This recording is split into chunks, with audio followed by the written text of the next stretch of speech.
गुरु मंत्र की एक दक्षिणा होती है। क्या आप मुझे वो दोगे?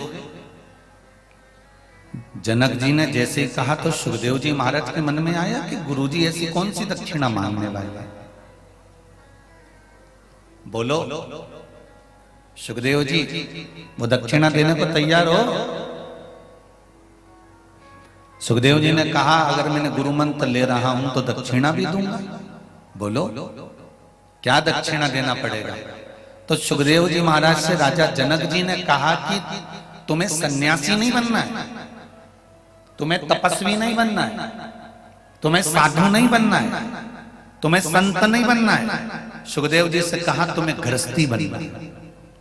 विवाह करो, शादी करो, घर में बच्चे हों, हमें गृहस्थ आश्रम धारण करना है। सुखदेव जी कहने लगे गुरुजी मैं तो गृहस्थ आश्रम में रहना नहीं चाहता, मैं गृहस्थ आश्रम में पढ़ना नहीं चाहता। जनक जी ने कहा साधु बनना सरल है, तपस्वी बनना सरल है, साधक बनना सरल है, गंगा नर्मदा यमुना के घाट पर एकांत में बैठकर भजन करना सरल है, पर गृहस्थाश्रम में पत्नी और बच्चों के बीच रहकर भगवान की एक माला जपना कठिन है। इसलिए सबसे बड़ा आश्रम है गृहस्थ आश्रम।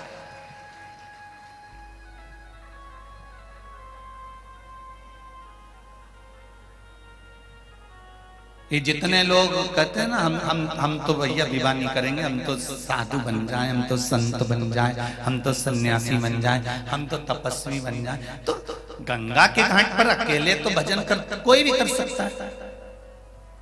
अकेले राम तो कहीं पे भी डोलते फिरो, कौन मना करे जी।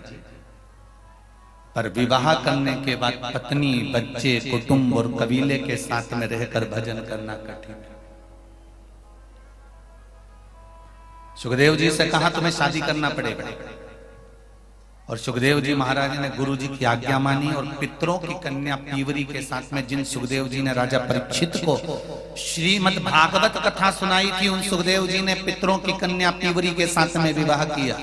देवी भागवत में लिखा है, अगर किसी को विश्वास नहीं हो तो देवी भागवत पढ़ लेंगे।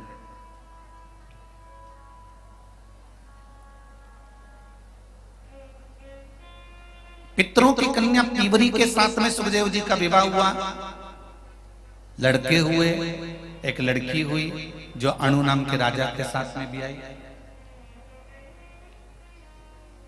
सुखदेव जी महाराज फिर बाबा जनक जी के पास पहुंचे और राजा जनक जी के पास जाकर सुखदेव जी ने कहा गुरुदेव आपने मुझे विवाह के जंजाल में फंसा दिया, अब मैं सारे तीर्थों में कैसे जाऊंगा, सारी नदियों में, तालाब में, कुंड में, बावड़ी में स्नान कैसे करूंगा। लाखों तीर्थ हैं मृत्यु लोक में, इन सारे तीर्थों का दर्शन मैं कब करूंगा। तब जनक जी महाराज ने कहा सुखदेव जी तुम्हें सारे तीर्थ में जाने की जरूरत नहीं है, जहां पर